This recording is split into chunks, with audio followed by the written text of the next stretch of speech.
To bring some love in here today. Father, we don't need to escalate. You see, war is not the answer, for only love can conquer hate. You know we got to find a way to bring some love in here today. Pick it nice and pick it sight.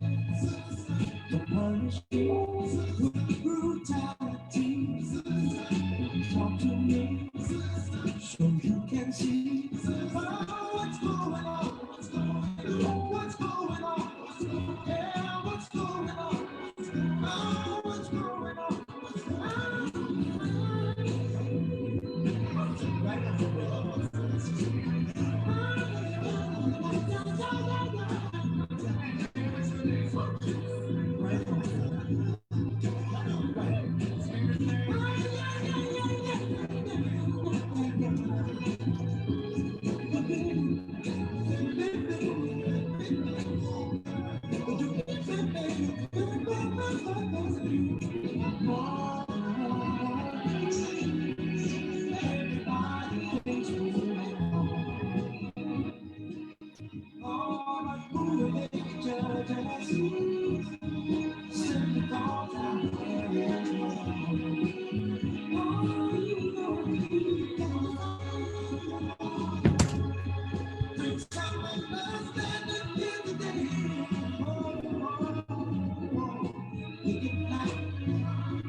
Hello, hello, hello. Welcome everyone, and thank you for joining us for today's session. We are at Perspectives with Black Men, part 3, Elected to Lead. And we're really excited to have some outstanding panelists with us today. I would like to note that we have 3 of our panelists here at this point and maybe joined late by Councilman Bashir Jones. And so I'm going to go ahead and get started. And I first want to introduce our state senator in Akron, Ohio, Dr. Vernon Sykes. Good evening. I'm glad to be here with you today, Dr. Akbar. I am a senator representing the Greater Akron area. I serve on the Finance Committee, the Transportation Committee, the Ways and Means Committee, General Government Committee, Education Committee, the Controlling Board, and on the Complete Count Committee for the Census. I'm serving now my 8th year in the Ohio Senate. I served before that 18 years in the Ohio House. I've served as the president of the Black Elected Democrats of Ohio and the Ohio Legislative Black Caucus.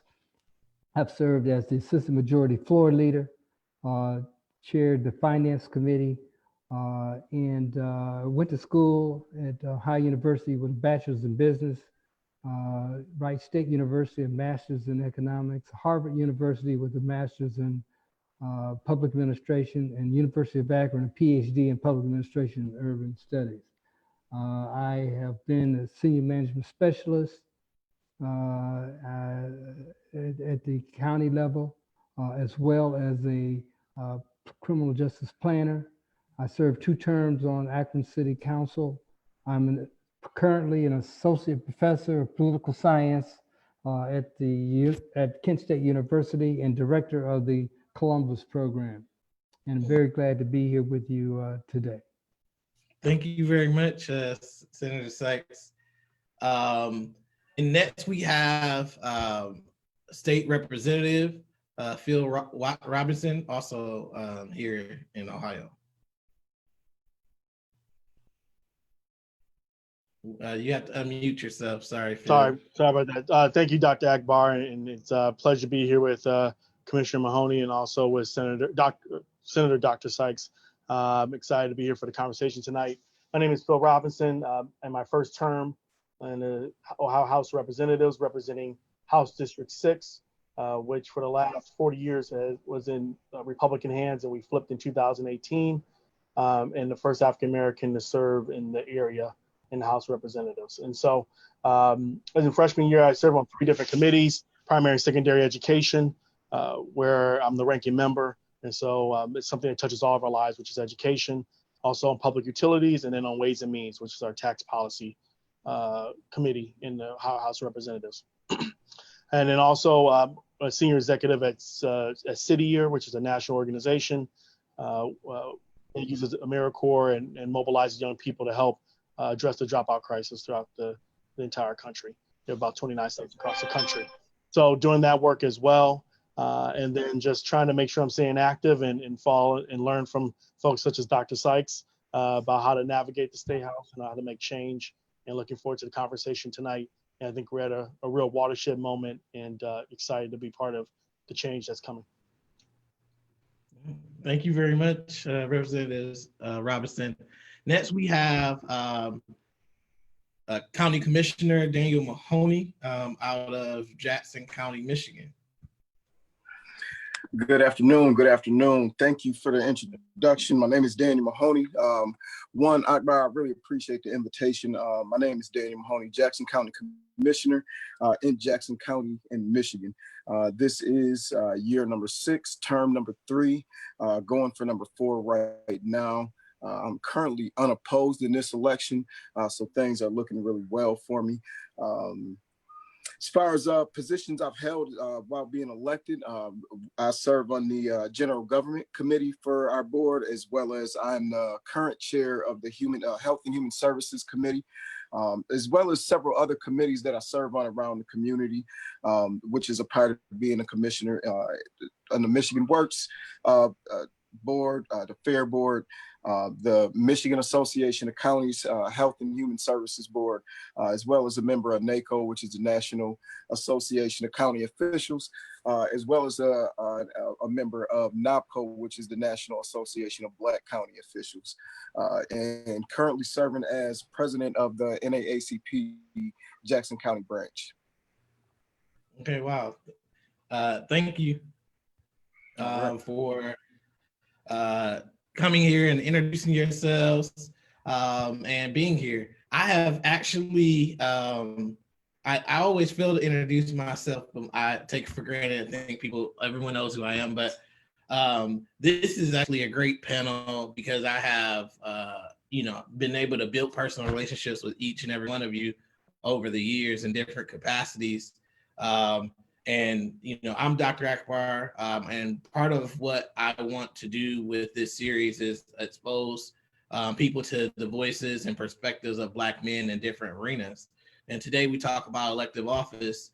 And although I do hold elective office now, thankfully, with support of people like all of you actually inspiring me to run. But I think it's good that each of you, Senator Sykes being a fraternity brother and colleague at work, and feel we work together in your capacity at City Year, trying to make sure that we have diverse teachers in urban school systems. And my line brother, Daniel Mahoney, who we've been through a lot together over the years, and seeing you grow and into a family man, and to seeing your passion in your community. So we're going to go ahead and get started. And I just first want to ask a question that I think pretty much everyone wants to know. That first question, if you think about what's going on right now, Phil talked about a watershed moment, and you have the unrest that is happening in response to the senseless murders of Black people and brown people across this country due to racism. What are some of the things that you think about when you think about just what's going on today? Senator Sykes. Well, I got an interesting perspective because I'm kind of an old guy. I was born in the segregated South and had a lot of different kinds of experiences over the years. And I remember a lot of history that we have experienced. And this is a really a different time with all of the presentations and all of the commotion all over the state, all over the nation. Right now is a unique opportunity to do something. And I'm concerned really that usually the conservatives who want to keep things the way that they are, that's what conservatism means, basically usually just wait out these periods and wait out until the excitement dies down and the interest kind of fades, and that's the way they're able to maintain. Now, I am impressed with the momentum of this movement, and it looks like it's just continuing to build and not fizzle out.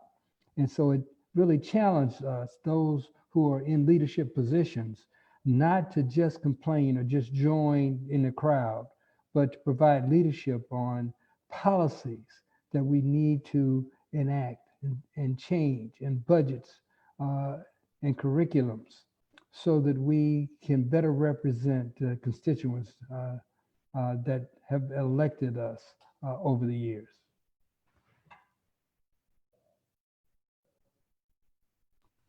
Thank you very much. Phil? Sure. No, just to build a little bit off of Dr. Sykes, for me, so both sides of my family are from the South. Both sides came up to Ohio for opportunity, which is a common story, as we know, with the Great Migration. And when I talk to a lot of young people today, even though I still like to consider myself young still, I remind people it hasn't been all that long since a lot of the changes, and they're still not complete, whether it's around redlining, integrating various communities. And I remember going into the suburbs and being one of the first African American families on my side of the community, and a collection of friends there, and all the different things that have happened. I am too concerned about this being another moment. And what can we do? It is inspiring to see, I think it's 11th or 12th night, whatever it may be, of the protests going on, and that it's diverse all over the country. And whether it's in Denver or Idaho, or wherever you see people are mobilizing, and we have a real chance. The key now is to not a either or, but both, to leverage what's happening in the streets and protesting, and partner that with people who are in positions to help advance the need for change in our community. And we can work together, we'll be able to at least move the boulder a little bit. And one example I'm heartened by is that House Bill 425 was supposed to have come to the House floor last week, which would have done with dealing with concealed weapons and police officers not having to tell a police officer you have a weapon, and what that could lead to in our community as well. And I was inspired by seeing the protesters out there, and the fact that that bill was pulled at the last minute before coming to the floor. Doesn't mean it won't be there, we won't have a fight, but it shows how the two can dovetail together when we're working as one. So I am slightly optimistic, but there's a lot of work to be done, and we're going to need folks in both arenas. And we're also going to need the majority of this country to get behind this as well.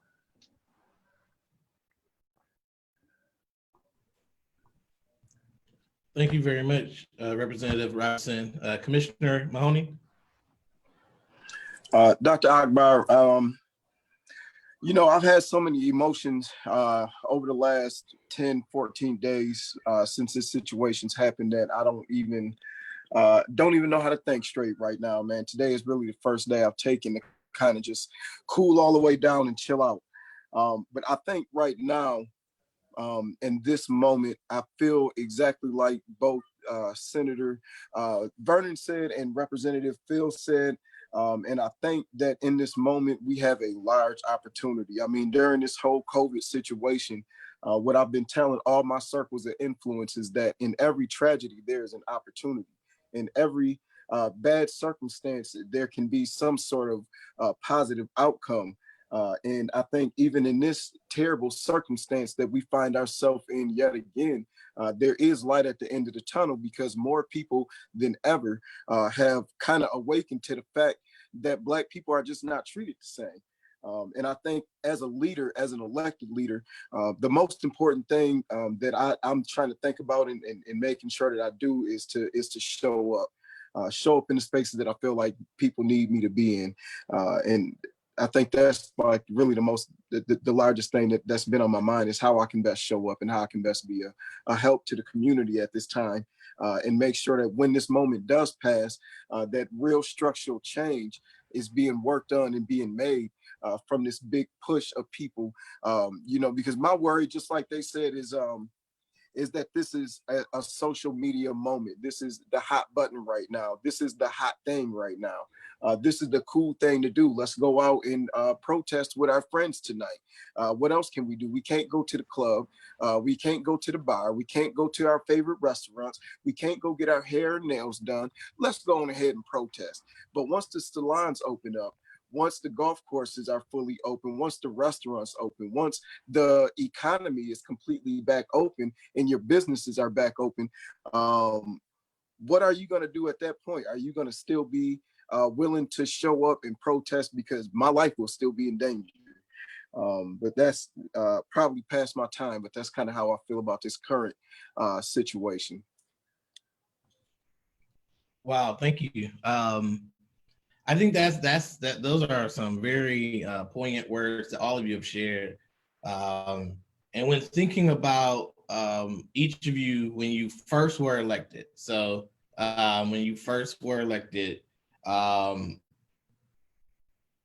did holding office match the expectations you had prior to running? Were you able to really enact the changes that you sought out when you ran? We're going to go ahead and go with Senator Sykes. Well, actually, first time I ran was in 1979 for Akron City Council. And it's just amazing how naive I was at that particular time. I didn't really understand. I had a lot of ambitions. I had a couple of degrees at the time, and I had a lot of interests. But I actually ran on a slogan: new vision, new spirit, and new leadership. And I pledged not to make any promises that I couldn't keep. I pledged that I would just work really hard and be honest and tell the truth. And so once I got involved, I worked full time. I quit my other job and I just worked full time in a part-time job with Akron City Council. And in doing that, I was able to, I think, be more effective than the average council person, because I was always around City Hall, in my office, in the community, dealing with constituent issues. And I think I overperformed when it comes to expectations, my own expectations, and even those expectations of others. And that's why I rapidly moved after 1.5 terms serving in city council. I was able to be elevated to the state legislature, to the House. So I think that in my case, I was able to aspire and accomplish a lot during those few years.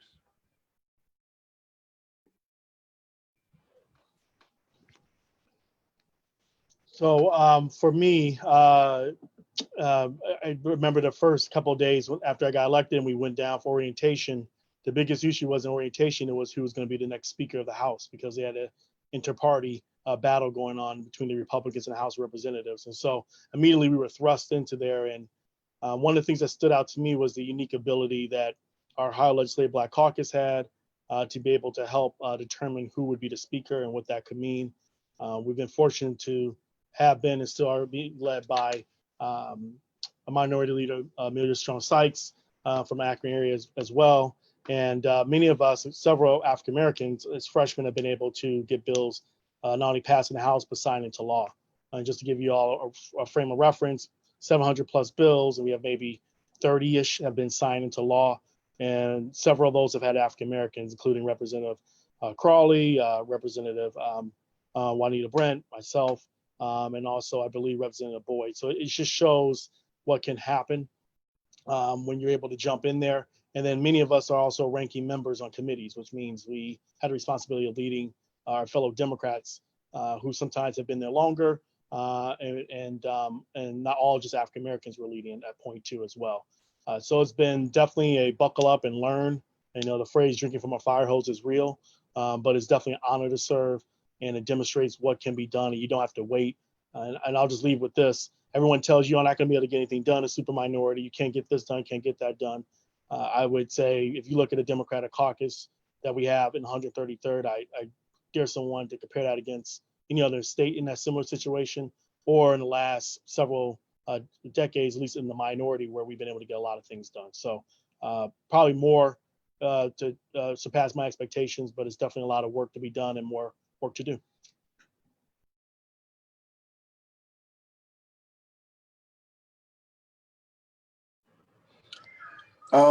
So for myself, when I was first elected, I had no clue what I was doing, no clue at all. Just knew I wanted to help.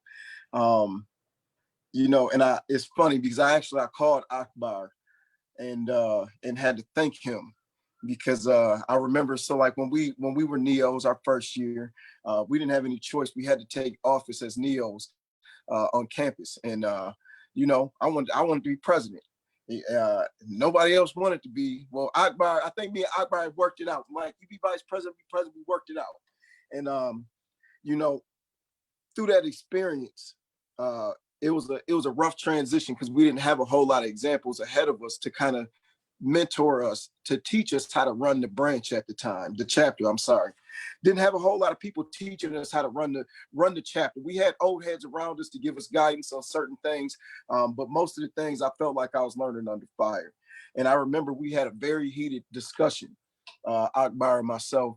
I'll go as far as saying it was even an argument. But I'll never forget what Akbar said to me at that time, and it was useful to me.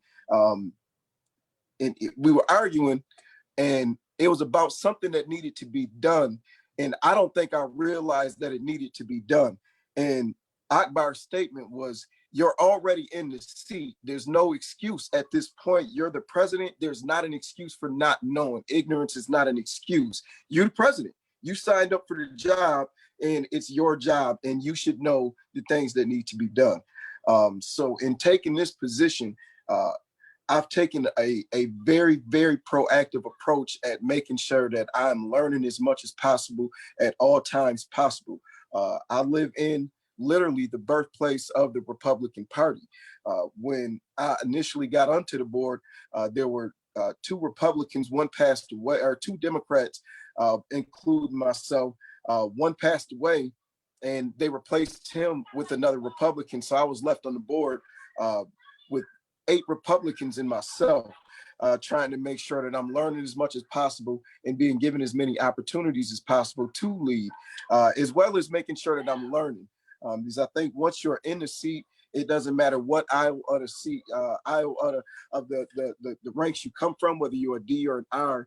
You know, we're both there to get done something for our community, and we should both be working towards the same goal.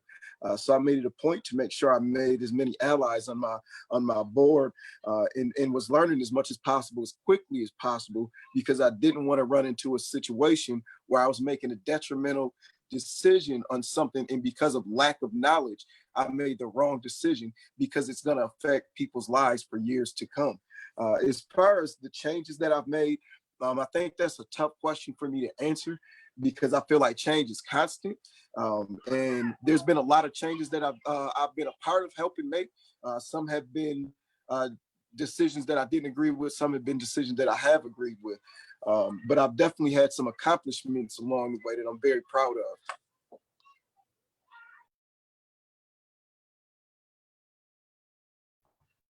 Wow, thank you very much, and for that trip down memory lane. I don't know, I don't know if you should have told people that I like to argue with you, Oh man, but we had too many arguments. yeah. So, but thank you for sharing that. I think that that's a very critically important. Change is evolving thing, an ever evolving thing, and so thinking about change. Whenever you have been advocating for change, specifically to deal with the menace we know as racism, what are some of the things that you've heard from your colleagues? What have they said about you specifically for bringing it up? And what have they said about any of the legislation or policies that you wanted to be to present? Senator Sykes. Well, I try to really focus on setting my own agenda.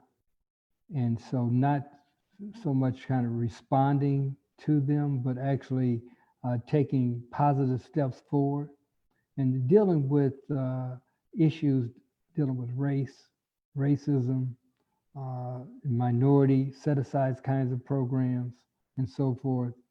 I was always been cautioned not to be marginalized, and where they limit you to just dealing with those kinds of issues and not the big issues. Because what you find is those big issues really have larger impact on the population as it relates to race and affirmative action and opportunities and livelihood for all of Ohioans.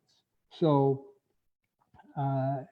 although at one particular time, I sponsored the strongest fair housing law of any state in the nation, but I'm also was lead on the redistricting for both the congressional districts, that plan, our new plan. I was the lead on it, as well as the state legislative districts. So I've been cautious not to get myself painted in a corner. And they always would like to do that, to leave the big issues to the conservatives to work those details out and leave you to some of the marginal issues. It's been difficult in dealing with those. Sometimes you can work things out and deal with issues on a comprehensive basis. For instance, with education, and Representative Robertson, who's the leader in the House of Democrats on education, know very well. Education is all encompassing, is one of the largest items in the budget. And it also, in the way that it is administered, is done in a detrimental way to low income and minority communities. So in trying to get parity in that particular issue, we have to address the whole education budget. So it's not just items that are directed to minority or poor communities, it's the entire budget. And because education is so big in the budget, we have to look at everything, all revenues and expenditures, and the impact that it has. So I think it's important for us not to be marginalized as we travel through this policymaking process.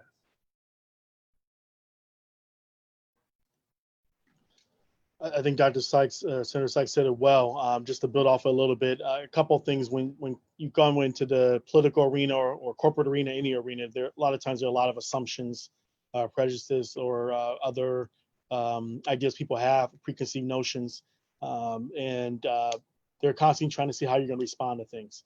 Are you going to get upset? Are you going to raise your voice, or things of that nature that you have to combat and deal with? And it's really important to go in with a foundation of being true to who you are and believing in your values. And so in the House, we talk a lot about the Ohio Promise, which is that every Ohioan, whether it's African American or anybody in the state, they want to work, live, and retire with safety and dignity in this state, and to make sure the opportunity is available to everyone. And what we find is if we can expand that message not only to what's important to African Americans and minorities in the state, but to everyone, and show how that connects. It can be a very powerful thing.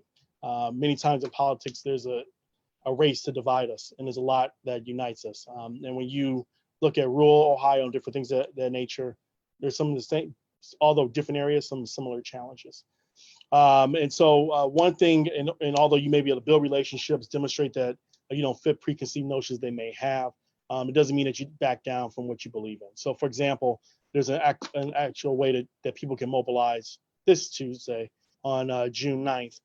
We have SCR 14, was a resolution that if passed in Ohio, would be the first state to declare racism as a public health crisis. And so there's an opportunity for people to sign up for that up through June 8th, which is tomorrow.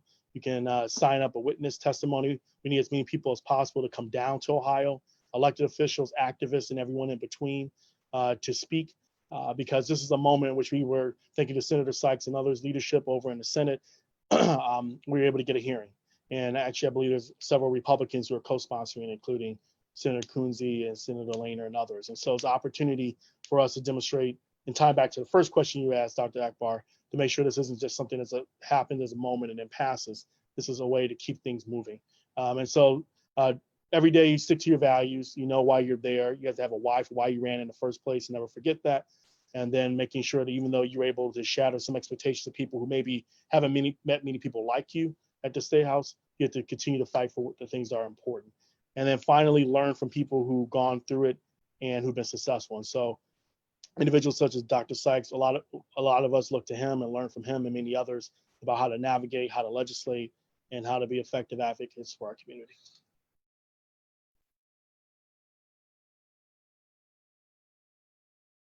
Sorry, I was just finishing a couple notes. So this one is a tough one for me. Again, being literally in the birthplace of the Republican Party, I have a lot of challenges in this area, I feel like, and not in the way that most people would actually think that I would have these challenges. I think as far as personally, because of my work ethic, because of my input, because of my engagement on a personal level, with all of my fellow commissioners, one thing that I know for sure is that I'm personally respected on my board. I hear that in the community all of the time, and I think that that means a ton to me, because I think that speaks volume to the impact that I'm having on them both professionally and personally. As far as when issues of racial matters or systemic issues that I'm looking at trying to help change or bring about change to, or bring to the forefront, and have conversations about.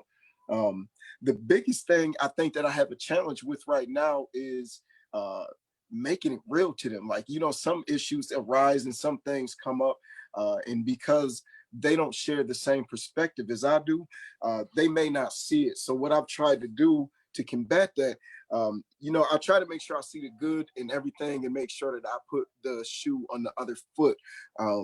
Meaning I try to see what their perspective is. But in doing that, I also make sure that I make them own my experiences as well. And try to make sure that if I'm sharing something of this matter, then I'm making sure that it's real to them. And I think I've had an effect, because we've had a couple of experiences where we've had votes in our board, and they unanimously came out in favor of the direction I felt like we should go, and it surprised me. One instance in particular, our county sheriff is on tape. You can YouTube him right now, County Sheriff Steve Rand, and hear the comments that he made in reference to Black people, as well as other ethnicities and women alike, in derogatory manners. One of the comments was he wished he could still step on Black people's necks. And, I know how heavily they support our sheriff. But everybody shared how disappointed they were. I wasn't strong. I wasn't feeling too strong about if they were going to make sure that we went as far as we could with trying to remove him from office. And I feel like we did. You know, we wrote a resolution to the governor asking for his removal and denouncing his actions. We wrote a letter directly to him denouncing his actions, and we stripped away his benefits, trying to push him out of office. He still wouldn't leave, so we got to get rid of him this election. So if you're from Jackson and you on here right now, you know we got some work to do when it comes to this election, because we got to get that guy out of there. And the only way we can do it at this point, because our governor wouldn't even remove him, is we have to vote him out. Second issue was what's happening right now. And several people have been killed in the 6 years that I've been in office, but nothing has had the ripple effect like the George Floyd incident and the outcry from communities across the nation. So last week, what I was able to accomplish, to my surprise, is the county next door to us, Washtenaw County, passed the equity policy maybe 2 to 3 years ago. Inside that equity policy, included the hiring of an equity officer and the creation of an equity office to be able to monitor all of their departments, hiring practices, and several other things that should bring about systemic change in this community if we can accomplish it. So I directed our administrator to take a look at the Washtenaw policy, tear it apart, and come back to the board with a recommendation on a policy that would be fitting to our community. And with unanimous support, the board supported for us to move forward with that. I know it'll probably be a struggle to get it massaged to the point where everybody can agree to what's in it and everybody be happy and comfortable. But you know, it's a step, and it was a surprising step to me. So. Thank you for sharing that. And in fact, I don't know if this question, your answer will be the same, Mahoney, but you can definitely share a different example when it gets to you. But I'm just wondering, based off what Commissioner Mahoney shared, are there any moments where you felt like was a very proud moment for you in your service that you would like to share, Senator Sykes? I've had a lot of proud moments. I guess the one that stands out really, heads and shoulders above the others. You know, when you're in office, you're oftentimes, you know, trying to figure out who is going to succeed you. And you want to make sure that the person or personage that follows you is amply prepared to do a good job. And when my daughter, the minority leader of the Ohio House of Representatives, Amelia Sykes, took my place and aspired to the leadership position that she's in. You know, being a parent, I would say that is a great accomplishment that I'm very proud of. I'm very proud of her and what she's doing as a leader in his state and in his nation. And so I would say that's something I'm extremely proud of, although I guess I can't claim it all. My wife had something to do with it, and I can't claim it all as my accomplishment. And she is doing a great job in her own right. But that really stands out. The work that I've done in wrongful imprisonment, I introduced the first bill for the wrongfully imprisoned to give them some consideration in the state of Ohio. I introduced the first open meetings law to require the committee meetings. Representative Robertson, if you can imagine, the committee meetings were closed, could be closed to the finance committee, could be closed to the public and the media, only those invitees in at one particular time. I champion minority business issues with bonding programs for minority businesses. But at the same time, I introduced the bills to require professionals to report crimes against children. So I've had uh, a very good career, good opportunity that the people have extended me to champion a lot of causes. And I've been, I believe, on the right side of most of those issues. And I appreciate the privilege that they've extended me to do that. And I guess that's what I'm proud of.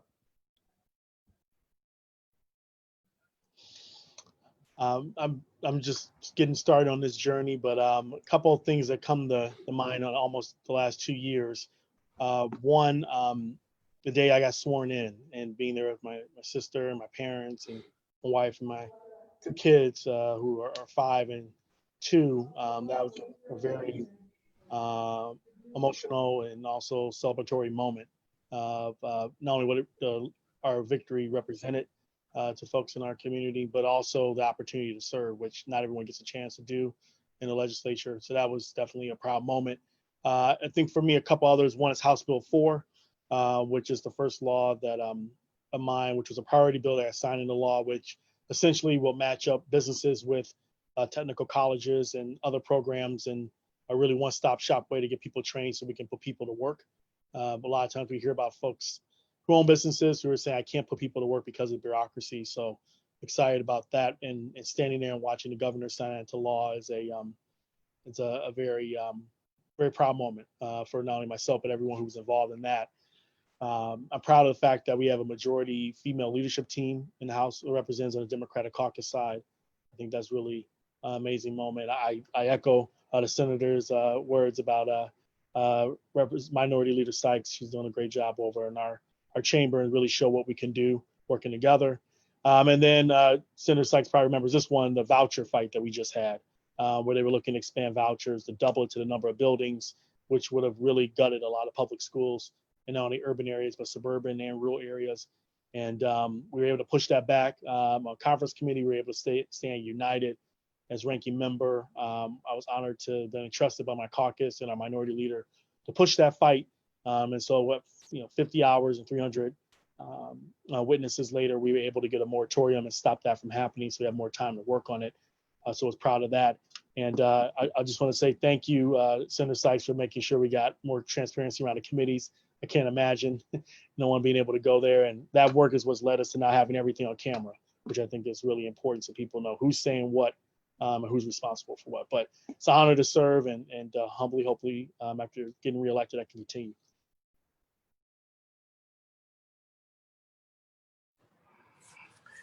Well, for one, I think I look forward to hopefully making some of the types of accomplishments that both Senator Vernon and and Representative Phil have already made in their tenure.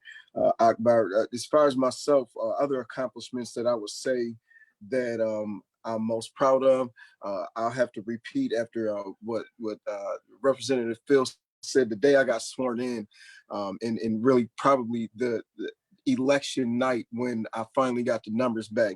I tell people I've been super nervous about two things. The day my first daughter was born, I was shaking in my boots, but then after the turn of events happened with her birth, I really didn't have time to be super nervous because they had to do an emergency C-section. And then election night, I think I was more nervous waiting on the results of that election than I was waiting as they prepped my wife to go into surgery for her C-section. I was more nervous that night of the election than I was the night my daughter was born. And they compete head in head.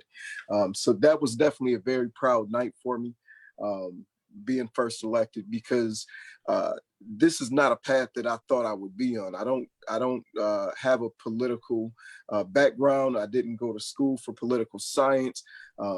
I feel like I almost got put here on accident, but I think God doesn't make mistakes. And when He wants you to be somewhere, He'll take you around the barnyard to get to the bush, as they would say. And that's kind of what happened for myself. I feel like one of the things I feel like one of my largest accomplishments, at least one of the things I'm most proud of, being a part of helping. I can't say I pushed for this alone.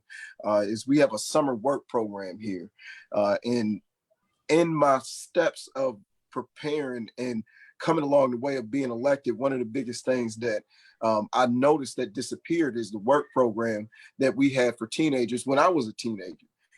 And it shocked me because a friend of mine was really like, hey, if we can figure out how to get a program running, I'll run the programs. And this was like before I was elected. So I did a lot of research with him to try to figure out exactly what happened to the program we used to have in Jackson and see if there was anything that we could do to get it back. Turns out that it was defunded. It was funded federally. The money came down from the state and that money went away. And the program ended. And funny enough, that program ended in 1996. And that was the year that I turned 16, or I'm sorry, it was in 1997, maybe around there, 96, 97, 98. And in that year, I remember this summer, that we had the program and we all worked in the program, and it would go from the time school got out to the time school got back in the summertime. And then I remember the summer that they stopped the program. And we didn't know why at the time, of course. We didn't know it was because they defunded it. But I remember that transition as far as like the circle of friends that I have and the mischief that we got into that summer with no summer work program. So that was one of the huge things that I said we definitely need. And, you know, timing and thought just kind of collided. And through Michigan Works and a partnership with the County of Jackson, as well as a partnership with the City of Jackson and several of the wonderful employers in Jackson County, we've been able to employ kids for the last 2 years. This year, COVID got to us. We're not going to run the program this year just for safety and health reasons. But that's probably one of the biggest things that I'm most proud of, because I know how much of an impact it has on our young people. All right. Well, thank you very much for providing some great responses. We do have a few questions, so I'm going to get to these questions from those watching. And then I have, you know, if we have time, I'll get to the one additional question I have for you. So as I look at these questions, I see one that says, so if you could address one major issue in your position, well, it says in politics, what would it be, and how would you resolve the issue if resources were not a concern? I think education. I have been very fortunate, and I attribute much of my success to my academic background that's given me some unique perspectives, some informed perspectives on a lot of public policy issues. And I believe that the more informed the constituency base is, or more informed the individual is, the better decision maker they are, or we are together. And we are all selfishly motivated to get the most out of life. But the more informed we are, the better apt we are to do that. So education is extremely important. I've always been a strong proponent for public education. But what I find also, particularly in lower income areas and the minority areas, that the schools are failing. And the reason they're failing is because the students are not, they're not scoring, they're not testing at grade level. And the number one reason that they're not testing at grade level is because when they start in kindergarten and in first grade, they're way behind. And most of them are never really able to catch up. And so having high quality early childhood education is extremely important. And most of the affluent have that.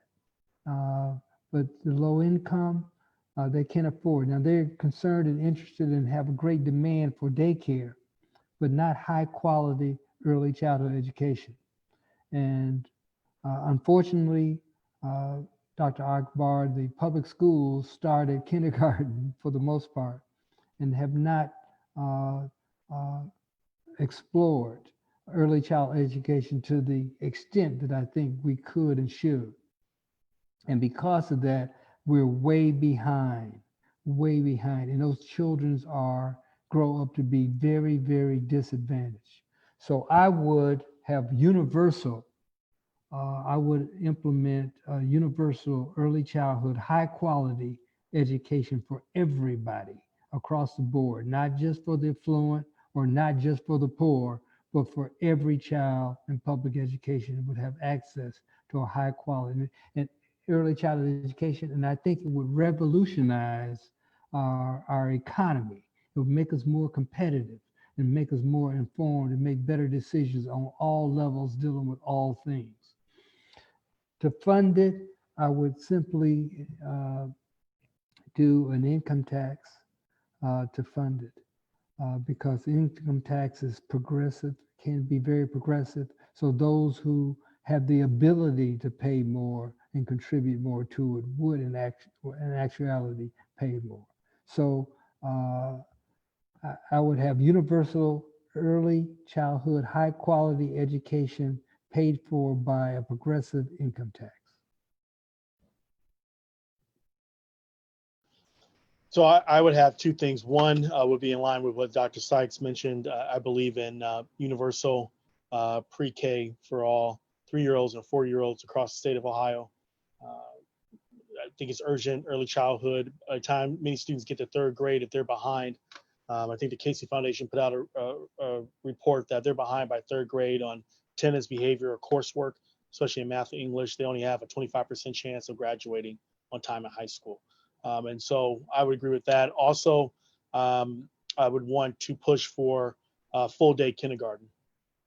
When I look across different communities, even in where I live in Solon, where we have excellent schools in our school district, in our city, it costs $2,000 to have your child in full day kindergarten. I think that's another thing that we need to do. And when I think about states like Colorado, West Virginia, Georgia, who have the things that Dr. Sykes and I are talking about, these aren't quote unquote blue states. These are states that even have Republican majorities who understand that in order to be competitive and to take care of our next generation, we need to invest in early education. The only other item I would really want to push forward is a real full-scale apprenticeship program in the state of Ohio. I had a chance when I was studying for my MBA to go travel to Germany, and the way they're able to put a government organized with a public-private partnership with businesses to get young people trained even as they're finishing up high school to then go into whether it's manufacturing or a healthcare company, whatever it may be, working to have jobs as soon as they get out. I think it's another option that I would want to pursue. So those are two things I would want to work on.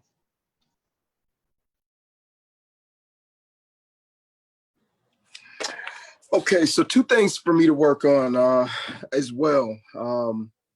If I could just change something immediately. The first one, I would just have this equity policy already done. I would have it already done and have it already voted and adopted by our board.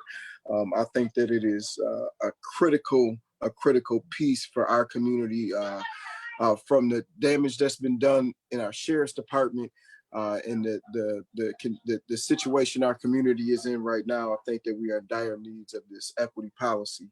And I think that it should definitely have some accountability behind it. And I think the only way to have this policy actually have some accountability in all the departments is someone, a specific person has to be brought in to make sure that there's some accountability to be held behind that policy itself. It's going to have to deal with the way we do hiring, the way we do contracting in our county, as well as the way we allocate resources around our communities. The second thing is I've been doing a lot of work over this last year and just trying to help with economic development and developing businesses. I've been doing a lot of that in my capacity as branch president of the NAACP here in town. I represent District 7, which is the south side and the east side of Jackson, Michigan, which is the most impoverished area in Jackson. Our population of people, Black people, is about 20 to 23% of the city of Jackson. Yet our poverty rate is like 53%, and that is like double what the national average is. And it is like low poverty here, so I think economic development is probably one of the biggest things that we need. There's a lot of small Black business owners that could use a hand, kind of developing and scaling their businesses up. And I'm sure that there's a lot of people who have ideas and things that they're interested in doing and starting up. And I think that because we have such a low number of business owners here in Jackson County, that are minorities, that are Black people, that's contributing to the poverty that we have here. If you don't own anything, you can't build anything. So if there was 2 magic pills that I could put in the atmosphere to help in the current capacity that I have, it would be to better the economic situation for Black people in this community, in minorities, and to make sure that policy around equity is introduced and adopted. All right. Thank you, everyone, for such great feedback. I'm actually going to answer this question. I typically don't answer many of the questions, but I think it's so important. I agree with Senator Sykes. One of my most prominent issues that we should be solving in America is high quality universal health care and high quality universal early childhood education. And so if I had that magic wand, I definitely would. I think that we need to do multiple things in order to solve that problem. It's not just progressive income tax is one of them, but one of the things that we can do with our state legislature specifically is to solve the state school funding model. If we solve that funding model, the way our schools are funded, as well as have a progressive income tax, we can actually have the highest quality universal early childhood education. On top of just another pet peeve I have around achievement, which is test bias. And so if we can do something about the way the tests are made and composed that put bias towards individuals who live in urban districts from marginalized communities, as well as from those who live in lower socioeconomic communities as well. So with that being said, I thank you for answering that question. I think that's very important. But we have another question that I want to ask, and this is specifically being asked to Senator Sykes, but I think that maybe Representative Robinson may have a response to this as well. But how can we, meaning the community, support you and your Democratic colleagues in the Senate? Oh, I guess this is in the Senate, sorry. For Senate Bill or Senate Resolution 14, racism is a public health crisis. Well, first of all, we're having a hearing coming up 9:30 on Tuesday of this week. So as many people as possible to come to show their support for the issue, I think would be extremely important.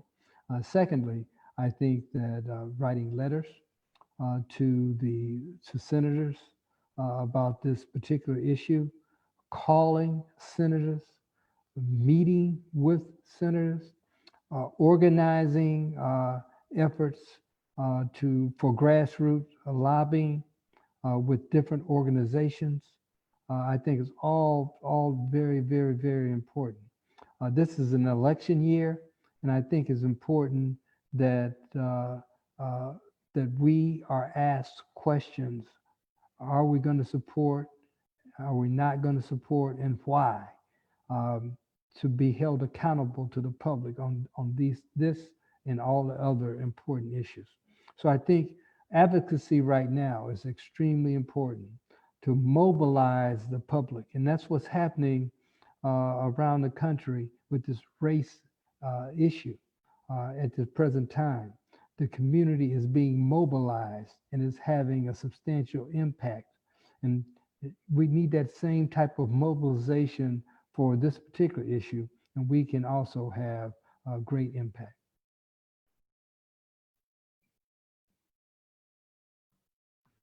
Thank you. Representative Robinson, do you have anything to add?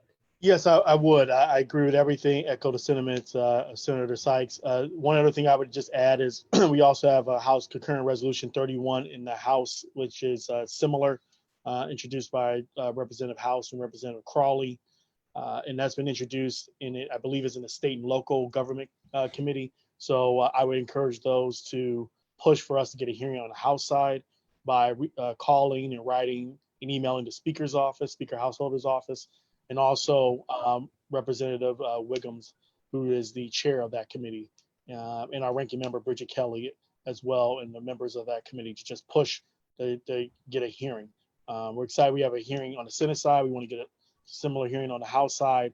And I agree, we need to make sure we get as many people down as possible on Tuesday and write and get on social media and push this because it's a big deal.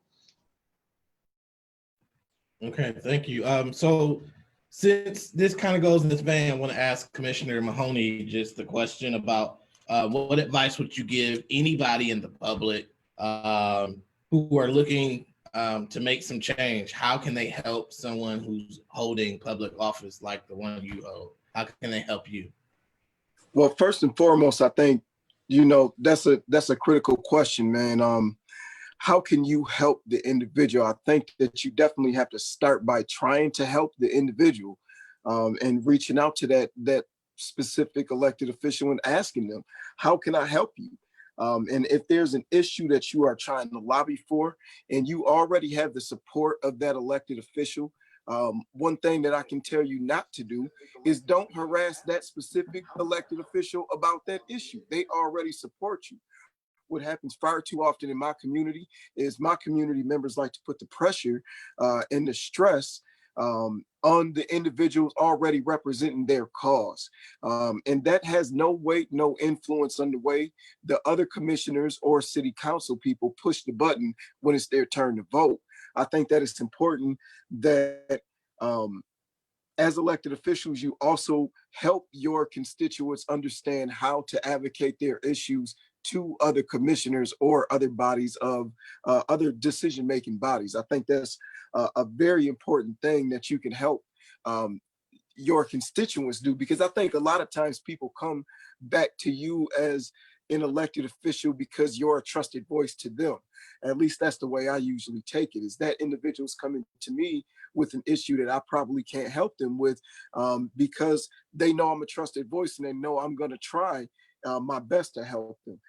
I think that individuals also need to be understanding that elected officials are people as well, and that they are from the community as well, and they are sitting in that seat because people saw that they have the same common interest of the mass that they represent in that specific district or quarter or whatever it is that they represent. And I think that it's important for you to be respectful to them because nobody goes into public service to make a living. I still got a full-time job and probably need a second full-time job to feed all these kids that I keep having. Yet I sacrifice a ton of time, a ton of effort, a ton of mental strain to be able to serve my community. And I think that people should respect that. And lastly, I would say, if you're not making no headway with the individual that's representing you, then I challenge you to challenge them. And that goes for myself even. I tell people all the time, the moment I'm not doing what I'm supposed to do, I expect somebody to swoop in and take this seat from me because that's what should be done. And if the people I represent feel like I'm not doing them justice, then they need to seek someone and put that individual in the seat so I can get out of there. as well as any other seat, though. That goes for everybody. I think that goes across the board. Yeah, so thank you very much for sharing that. I know that each of you, he talked about having other jobs. I know each of you have other jobs as well as serving, and that you have families. And so I just want to say, just because I know all of you, just thank all your families for the support that they provide each and every one of you to serve in your communities where you serve, because that is a sacrifice in of itself as well. And so I just want to add just one thing to that question about what can people do. You know, as a person who is newly elected in my 6th month of being elected on the Akron Board of Education, I think one of the things that's very important is that we need people to be engaged. We need to hear from you.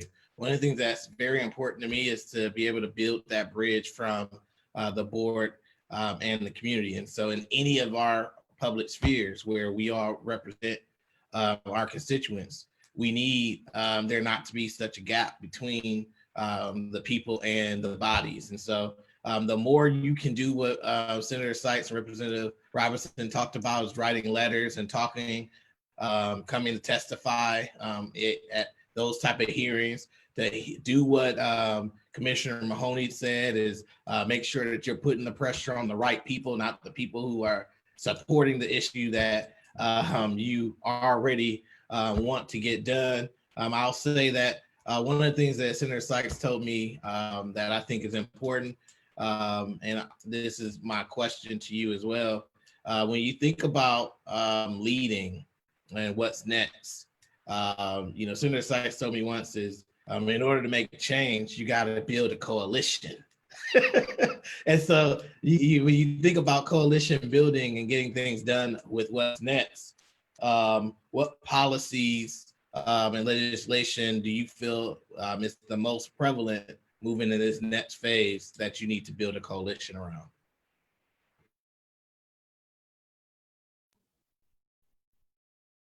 I think it's extremely important for us, particularly as African American legislators and leaders, to join in this movement, this national movement of trying to deal with the issue of racism.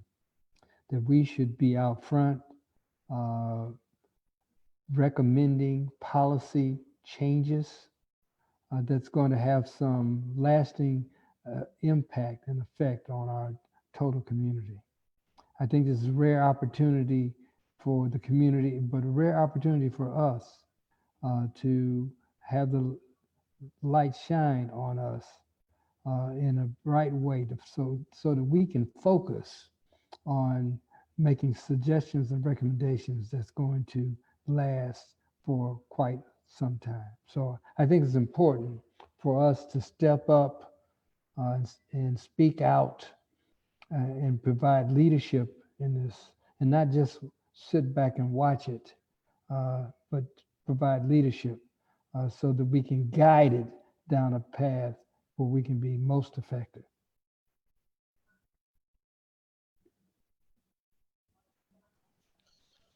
For me, I too as well want to be able to build off of what we're seeing in the community. A few things that where my focus is right now. The Ohio Legislative Black Caucus recently, actually back during COVID-19, which even though it's still with us, seems with everything happening like it was years ago. It's just every day there's something different happening in this country. But we put out a lot of different things around education investment, around economic development, and investing in that area as well. So I would want to push on those issues.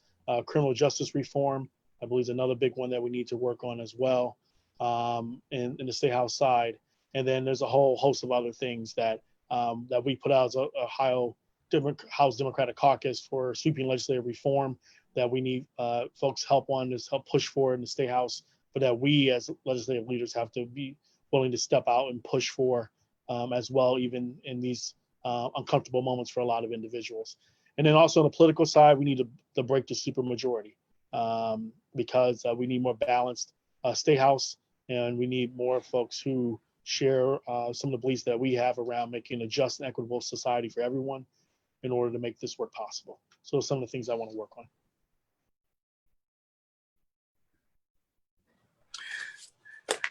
For myself, well, one, I just wrote that quote down. I think that's a powerful quote.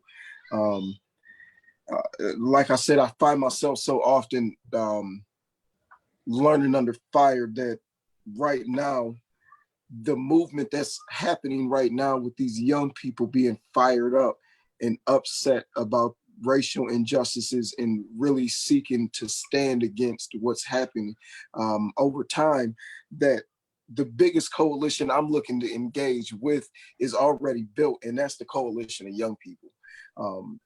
Because I'm trying to find the next me. And I think it was said earlier by Senator Sykes that, one of the most important things that you have to do as an elected official is always have your eyes out and your ears open for the next person who may be able to take your seat. Myself, I don't want to serve this position forever. And I don't want to be in the position that my predecessor was in either, where they served because of obligation, because they hadn't found anybody who could take their place, or who they trusted to take their place.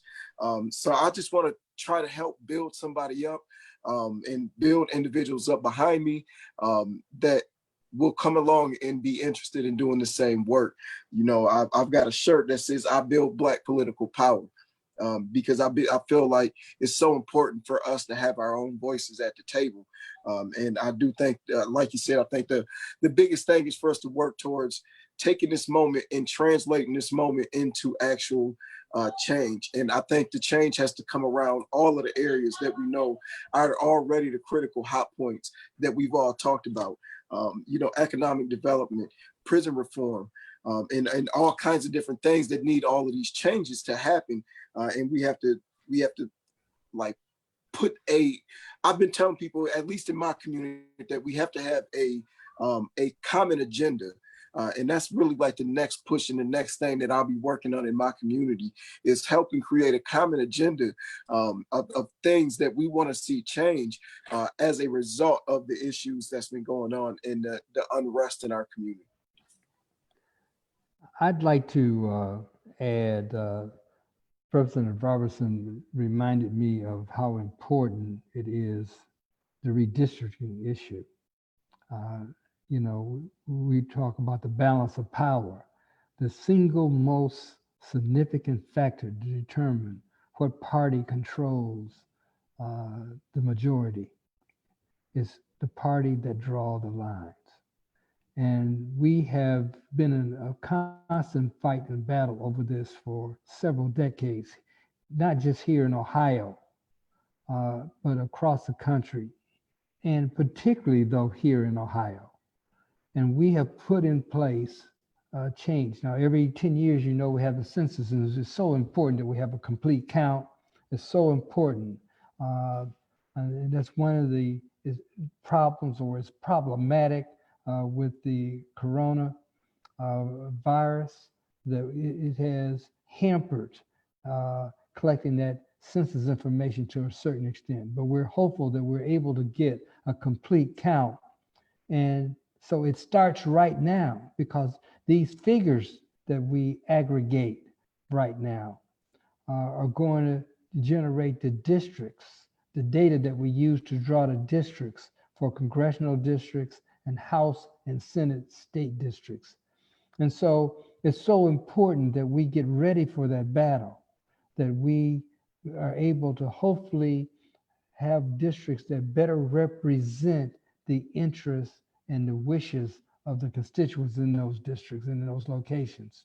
It's so important that we do a good job at that, and it break the gridlock, the conservative gridlock. One party has just been more successful and effective at gerrymandering and being contrary to the general public's interest. And so I think it's extremely important for us to keep our thinking caps on and to work collaboratively, particularly in Ohio, with the new plans that we have on the national and state level to make sure that we have fair districts. Thank you, Senator Sykes. That actually leads us perfectly into the last question. And you may have something brief to add to that, or you may pass. But, as we think about November, what is the critical message? If you could give less than 1 minute critical message to the people about why November and what needs to happen in November. Voter participation, extremely important. This country is known to have the strongest democracy in the history of the world. But the strength of the democracy, really, the quality of it, the value of it is dependent upon the quality and value of the participation. And so we need to really participate. This is a crucial election, a presidential election. And there's been all kinds of issues raised about dealing with the economy, dealing with race, dealing with education, dealing with just fairness, or just telling the truth. And so it's extremely important that all citizens that are able-bodied in mind and so inclined to vote to express their interests. Nobody can express your interests or know what it is even better than you. And so this is a way that every citizen of age can contribute to trying to make our society better. And I would ask, that would be my request, that all of us participate in the election. Amen. I mean, only thing I would add to that is we have the country's attention. People are watching, the whole world's watching, whole world's protesting, but it won't mean anything if we can't translate that into some political power. And so asking everybody out there to not only participate, but spend 1 hour calling people in your network to get them to volunteer, whether it's calling people, making sure the people are voting, making sure when your family's voting, making sure people are informed about the choices. Because the next step is then making sure we're heard at the ballot box in November. And then from there, the real work begins. But we have to be able to take this moment we have where this is feels like the only thing we see in the news 24/7 and leverage that into getting people to turn out. This is not an election where you may not like all the choices or you don't think it matters to vote. It does. It matters. And what was inspiring to see this week was that an African-American woman was elected mayor of Ferguson only 3 or 4 years ago from when those protests started. And so that's the type of political power you can see translated. People get out there, vote, get your friends to vote, and also volunteer. Well, I completely agree with that, Representative Robinson. And in my opinion, the two biggest lies this country would have you believe is that the census is a way for them to be able to track you down and do something bad to you, and that you shouldn't take the census because it doesn't matter, and that your vote does not count. I don't care who you want to win. I don't care if you want 44 to be 45. I don't care if you want old Joe. I don't care who you decide to step in the poll and put that pin to the bubble for, but go vote. It's that simple. We do not have a choice to not show up this election. We do not have a choice to make sure that we are heard this time, because that's what the expectation is. They don't think they vote matter anyway. They ain't gonna show up. They don't think they vote. In the areas that they think our vote matters, they'll show you because they show up, and they make sure that they're advocating for what their platform is, because in those areas they worry about if your vote is going to be a swing vote. And I think in almost every community, the Black vote is the swing vote. Republicans are going to vote Republican, Democrats are going to vote Democratic, and then Black people are going to vote for who they think is the best person that fits for their community. And that's what happens in most cases if we vote. But I think the key thing right now that I could tell about November is show up. show up, protest at the polls.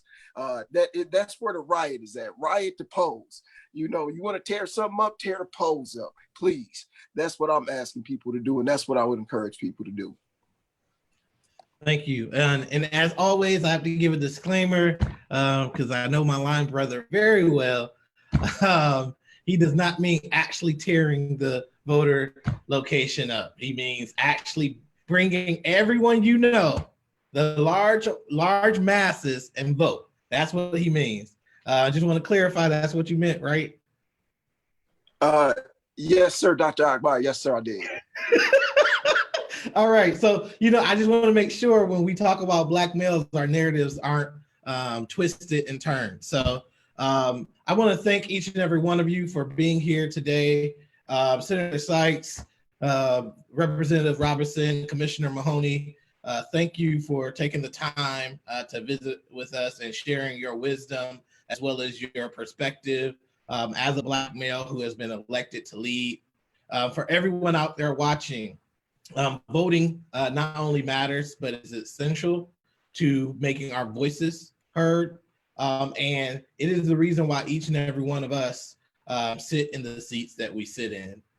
If you did not vote, if constituents didn't vote, none of us would be there. The system isn't necessarily set up to have marginalized individuals' voices at the table. And then when we do get to the table, they're further marginalized. So the next point I want to make is it's important that you vote and vote again. You double down on your vote because we need to send a critical mass in all of these seats. We need help. And the only way we're going to get help is if you and your friends vote like-minded people in different places to represent you so that there's more of us at the table so that things can get done. Because nothing can get done without that coalition. Nothing can get done if you're sitting there by yourself, as Commissioner Mahoney talked about being the only one there. But you can get something done if you believe in something passionately and actually build that coalition and do what you have to do.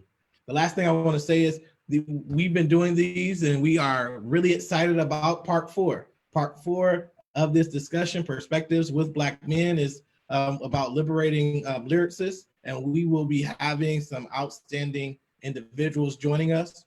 We will have poet Ephraim Nehemiah here.